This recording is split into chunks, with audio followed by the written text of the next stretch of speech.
It's easy to forget that before she was a teacher, before she was a wife, before she was a grandmother, before she ever became Connie Young, she was simply herself. These are the true stories of the young woman called Connie Lanzotti. In the time before cell phones and internet, our young woman had a dear friend, Margie. Our young woman enjoyed Margie for her unapologetic, extroverted nature. And Margie liked our young woman because she was so supportive and admired her self-control. They spent many hours hanging out in a place free of life's pressures and expectations, Margie's apartment. The apartment was a novelty for our young woman because Margie was only 16, had the apartment, had 2 jobs, and a hot rod car to boot. What a wonder she was. There were times when Margie and our young woman got themselves into situations that involved more risk than either of them cared to admit. The truth is, these two fed off each other's energies, one daring the other to go a step further. For if they were together, then they were untouchable. To that effect, when self-made immortals are walking around, mischief is guaranteed. There was a time it could be argued that they caused a fender bender while simply sitting on the boulevard. There was a time when they caused a public disturbance in a department store only by laughing.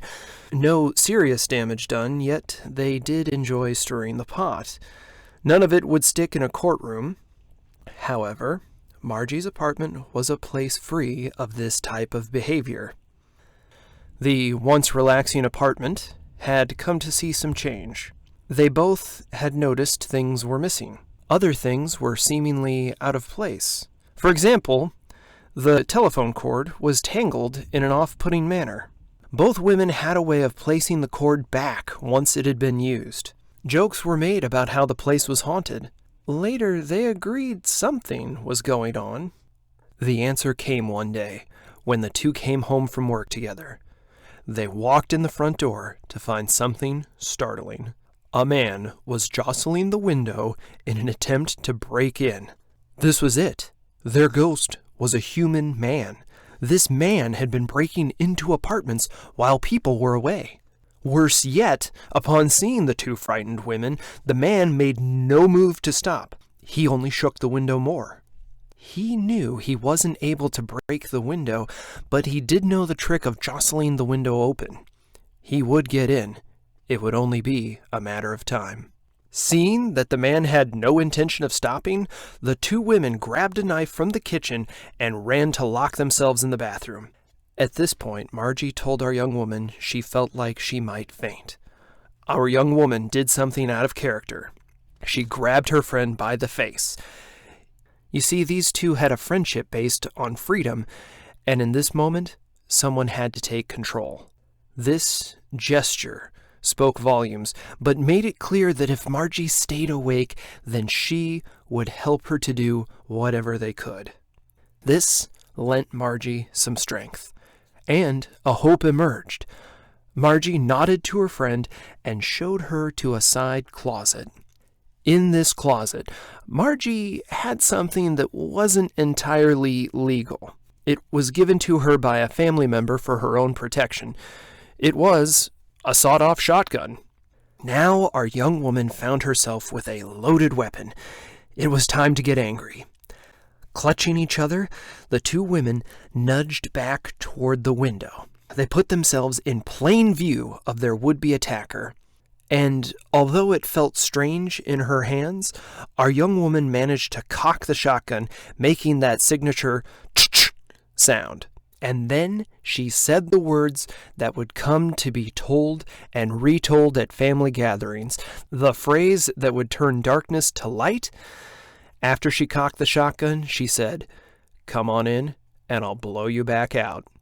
At this, the man fled. A few moments later, the two friends fell in a heap of relief. Margie looked at our young woman with an expression that said, "Who do you think you are, Clint Eastwood?" Later, she even said, "Come on in, and I'll blow you back out." The two laughed in a hysterical relief, for under the most dire circumstances they had come through unscathed. At that time, neither of them knew it, but they would remain friends for a lifetime. Margie would even become godmother to our young woman's children. And yes, eventually, one day our young woman would begin to grow old, she would become very ill and pass from this world. But it's important to remember that for a time, she lived. If I could really fly, I'd spend my days in the blue sky. But when I'm standing here, I will live under the sun.